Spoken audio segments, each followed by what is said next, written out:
یجوج مجوج کے بارے میں کچھ دلچسپ معلومات۔ یجوج مجوج حضرت نوح علیہ السلام کے تیسرے بیٹے یافس کی اولاد میں سے ہیں۔ یہ انسانی نسل کے دو بڑے وحشی قبیلے گزر چکے ہیں جو اپنے ارد گرد رہنے والوں پر بہت ظلم اور زیادتیاں کرتے اور انسانی بستیوں پر راج کرتے تھے۔ قرآن مجید کے مطالب اور تاریخی شواہد سے معلوم ہوتا ہے کہ یہ لوگ شمالی مشرقی ایشیا میں زندگی بسر کرتے تھے اور اپنے وحشیانہ حملوں کے نتیجے میں ایشیا کے جنوبی اور مغربی علاقوں میں مصیبت برپا کرتے تھے۔ بعض تاریخ دانوں نے ان کی رہائشی علاقوں کو ماسکو کے پاس بتلایا ہے اور بعض کا خیال ہے کہ یجوج مجوج شہر تبت اور چین سے بحر منجمد شمالی تک اور مغرب میں ترکستان تک پھیلے ہوئے تھے۔ حضرت ذوالقرنین کے زمانے میں یجوج مجوج کے حملے وبال جان بن گئے تھے۔ ان کی روک تھام کے لیے ذوالقرنین نے پہاڑوں کے مابین اونچی اور مضبوط سد یعنی دیوار تعمیر فرمائی۔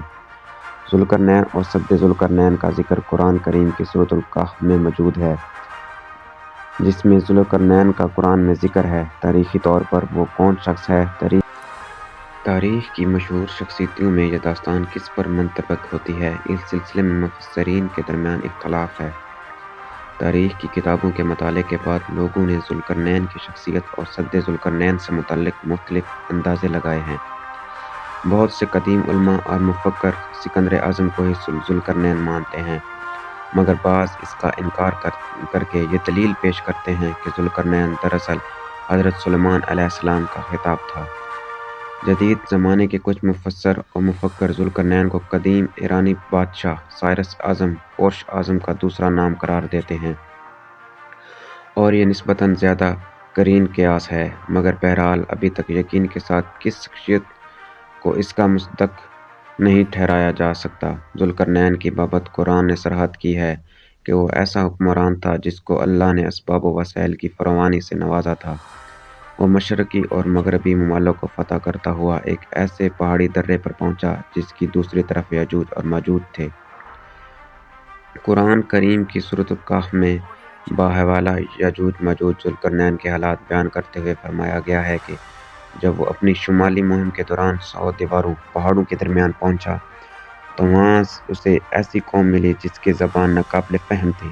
تاہم جب ترجمان کے ذریعے گفتگو ہوئی تو انہوں نے عرض کیا کہ یجوج ماجوج اس سرزمین پر فساد پھیلاتے ہیں، لہذا تو ہمارے اور ان کے درمیان ایک سد مقرر کی جائے۔ چنانچہ پھر یہ تفصیل ہے کہ کس طرح ذوالقرنین نے اس قوم کو یجوج ماجوج کی یلغار سے بچانے کے لیے دیوار بنائی، اور جو دیوار بنائی گئی کوئی خیالی اور بے معنی نہیں بلکہ حقیقی تھی، جو کہ لوہے اور پگھلے ہوئے تانبے سے بنائی گئی تھی، جس سے وقتی طور پر یجوج ماجوج کا فتنہ دب گیا۔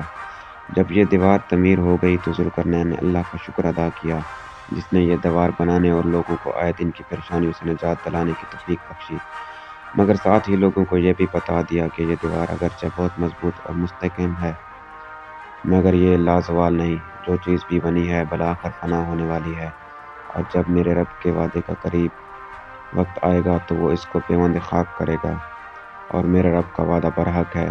رہی یہ بات کہ سد ذوالقرنین کہاں واقع ہے، یہ ابھی تک سوالیہ نشان ہے اور اس کے بارے میں ابھی تک کوئی بھی مفکرین ایک نتیجے پر نہیں پہنچ سکے۔